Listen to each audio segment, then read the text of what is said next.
You're listening to The Scrimmage with Daniel Hargrove and Justin Domashevitz.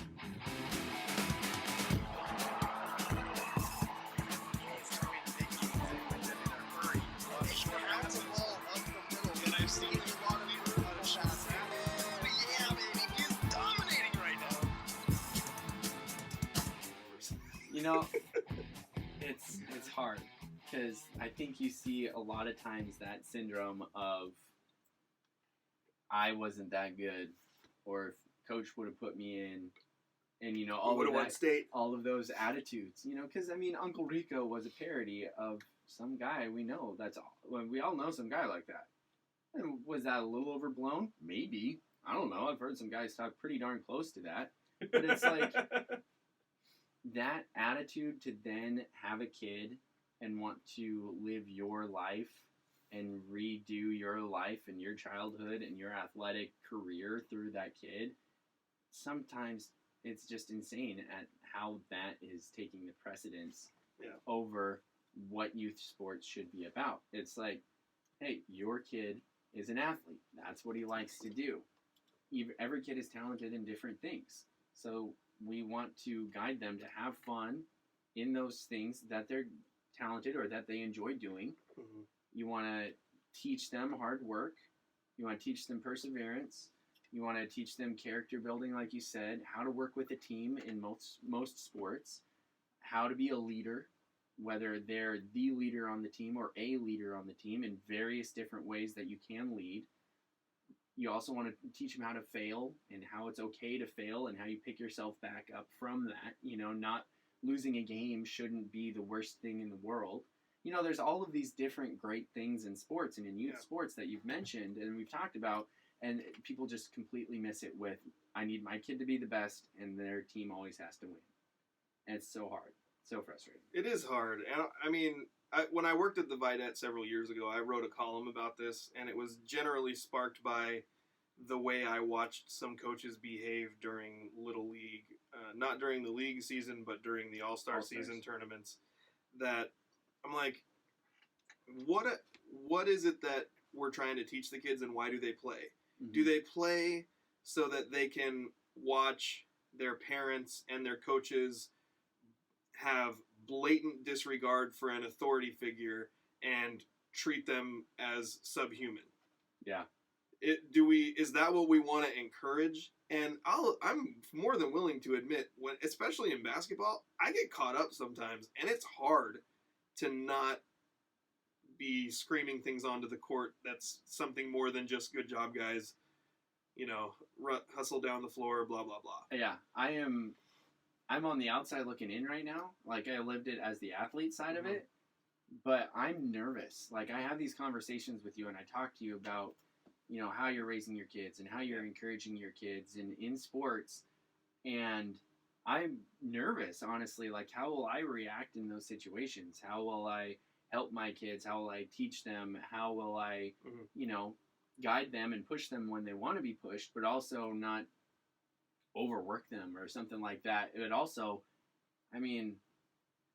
my dad is definitely a fiery guy, and I have had my issues with that too, and getting into the game, and you get caught up in it. As it's well documented on this show that I've had my own issues with this. It's an interesting discussion, and I love it because it is youth sports. Sports in general, the sports that we're a fan of at those high levels aren't the best part of sports. Mm-hmm. The best part of sports is the youth sports. Those are fun to be entertained by, and I love them. I'm a Seahawks fan. I'm a college football fan, college basketball, NBA, the Blazers, MLB.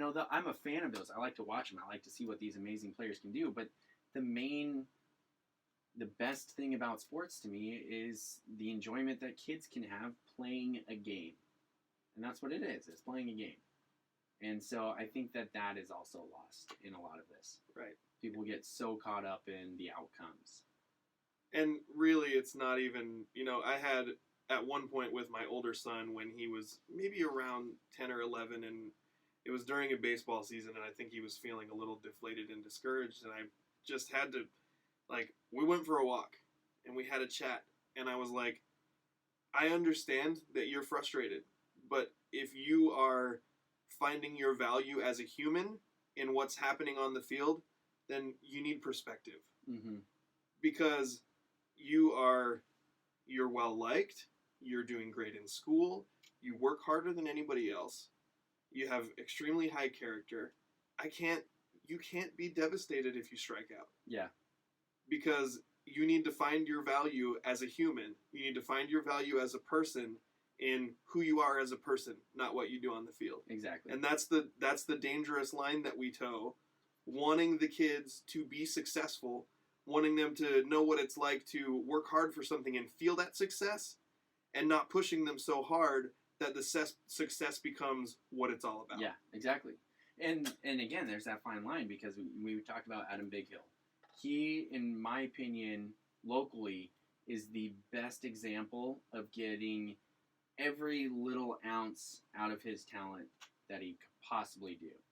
Every little ounce. He was dedicated and driven, Mhm. almost to the point where some people would be like, "You're crazy. You don't have a childhood. You don't have the normal high school experience of going to friends' houses and going to parties or whatever it is." He was so dedicated and driven that some people, but if that's what his goals were, Yeah.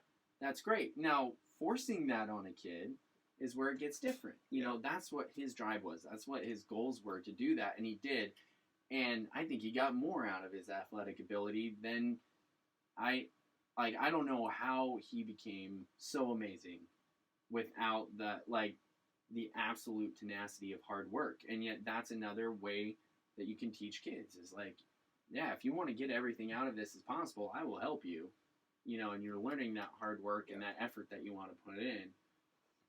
And I mean, in my opinion, I felt like I worked my butt off a lot in basketball growing up. I didn't put in half the effort that he did. And I was a hard worker. Like, I played my butt off. Mhm. And I felt very fortunate in that I got everything out of my basketball ability to start every varsity game that I played in as a senior. Like, that felt like I maxed out. And yet, looking back on it and how much he worked, I'm like, man, I might have left a lot on the table, but I'm not sure if I would change it, because basketball wasn't that for me. Right. Good parents help kids find what their passion is, so that working hard for something doesn't feel like it. I mean, it can feel like hard work, but it doesn't feel overwhelming. Yeah. And you don't get burned out on it, because when you're doing something that you love, that you're passionate about, that work is fun. Yeah. And And I think that's where Adam was during his high school years. He was like, hey, football is my passion. Football is what I want to do. Yeah. And so he was dedicated to doing everything he could to get there. Yeah.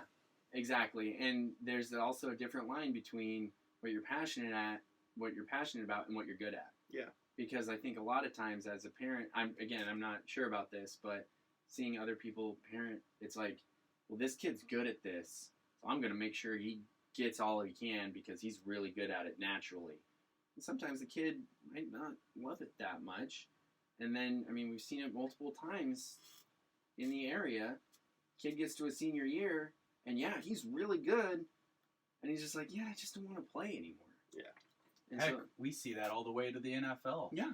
Guys that are just phenomenal athletes and massively talented, but they just disappear after a couple of years because they don't have that drive in themselves. Yeah, exactly. That passion. They don't love it that much, you know? Yeah. It is also hard as a parent, because sometimes you can project what you want on your kids without intending to, Mm-hmm. which is something that, again, I've been guilty of with my younger son. Is like, I thought I knew what was important to him, Yeah. instead of actually, putting in the effort to read the signs and figure out what was important to him.